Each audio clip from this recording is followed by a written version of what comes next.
Hello guys! Welcome sa aking walang kwentang channel. So, nandito naman tayo para sa panibagong video. Pero bago ang lahat, shoutout muna dito sa mga kasama natin na nagpapa-shoutout sa ating YouTube channel. Sila pala ay si Perla Escobar. So, shoutout sa iyo boss. Ang pangalan niya ay Zane sa server 373. At the same time kay Boss Tulo ng server 133. Oh, halos parehas lang kami nito ah. Kunti na lang, magkasama ata kami sa server nito.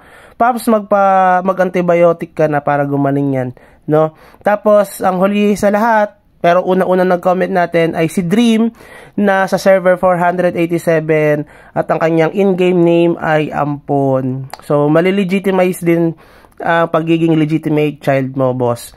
So, shoutout sa inyo guys and enjoy playing. So, ngayon, ang ating video naman kasi about dito sa skill talent.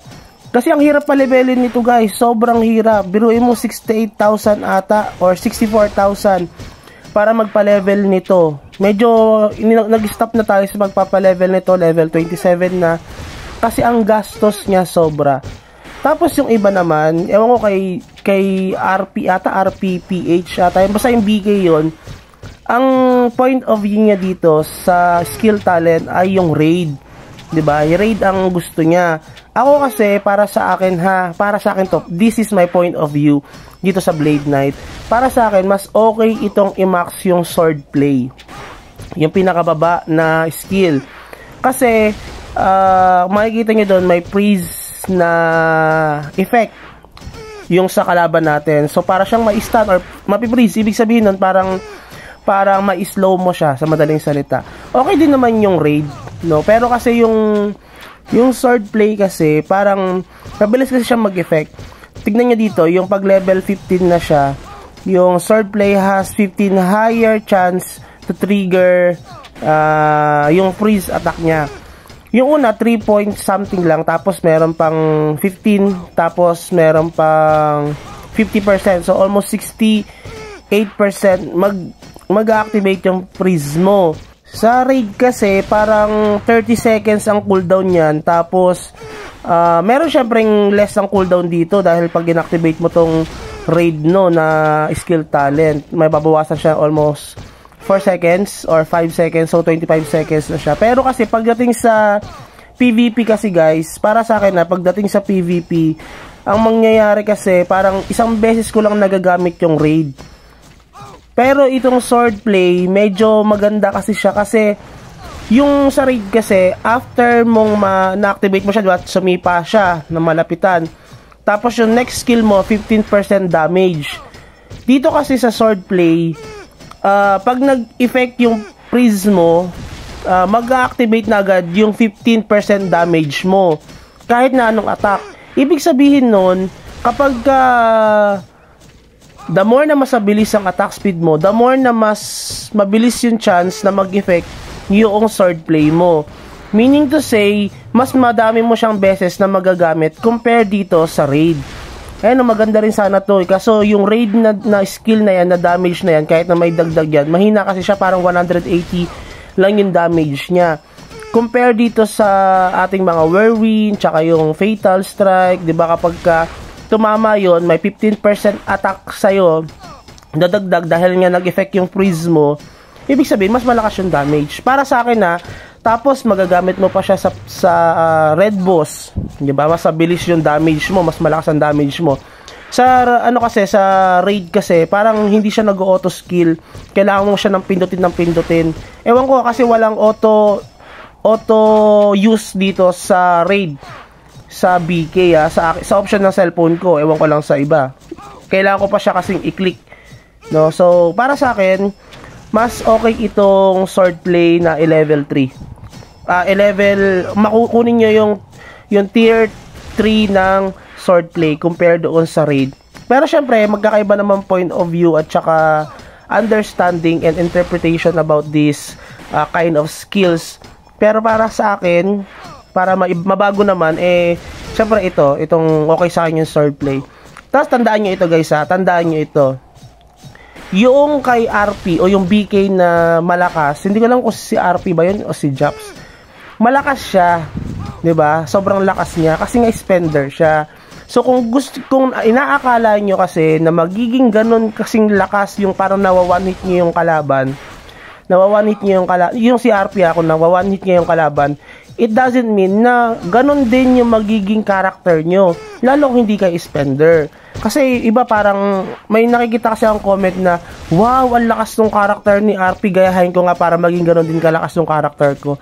Pwede naman, pwede yun. Ang problema kasi doon, syempre, kung gano'n siya kalakas, dapat gano'n din kayo kalakas gumastos. 'Di ba?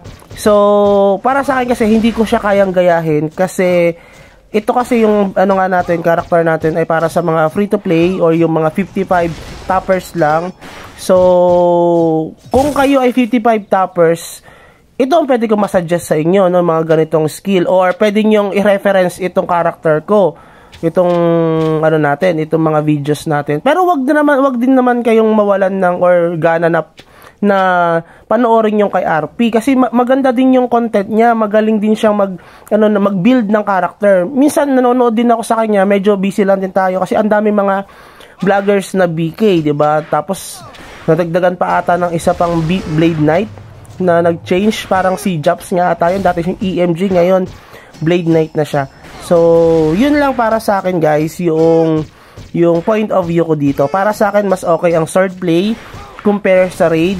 Kasi, mas mabilis yung chance na mag-effect yung sword play compare doon sa cooldown ng ating raid. Oo, maganda yung raid guys. Kasi, after mo magamit yung raid, yung next skill na gagamitin mo is another 15% bonus damage.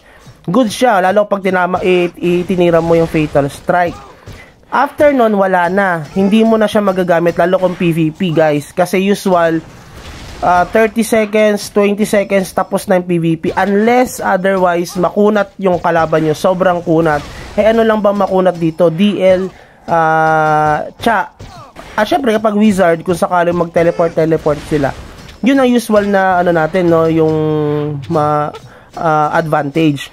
Pero ang sword play kasi, ang kailangan mo lang patasin dito, yung attack speed mo. Which is talagang kailangan mo yun dahil the more na mas mabilis umatake yung Blade Knight, the more na mas malakas yung mai-input na damage natin sa kalaban. Kasi meron ako nakita na Blade Knight na binild niya ay 200 sword. Medyo bumagal siya talaga guys. Ang lakas ng damage niya nga lang, pero ang bagal niyang umatak. 'Di ba? Hindi ko na sabihin kung sino, napanood ko lang siya eh. So, pero ang bagal niya umatak. Pero syempre kapag nag-PvP kami, parang hindi ako mananalo sa kanya, no. So, depende pa rin sa character niyo. Ano bang preference niyo? Pwedeng yung character niya kasi pang PvP talaga, pero hindi siya pang red boss. Hindi ko siya nakikita na nagre-red boss dito sa server namin. Bihirang bihira. More on AFK lang siya. So siguro ganun yung trip niya dahil nga medyo busy rin sa buhay, 'di ba?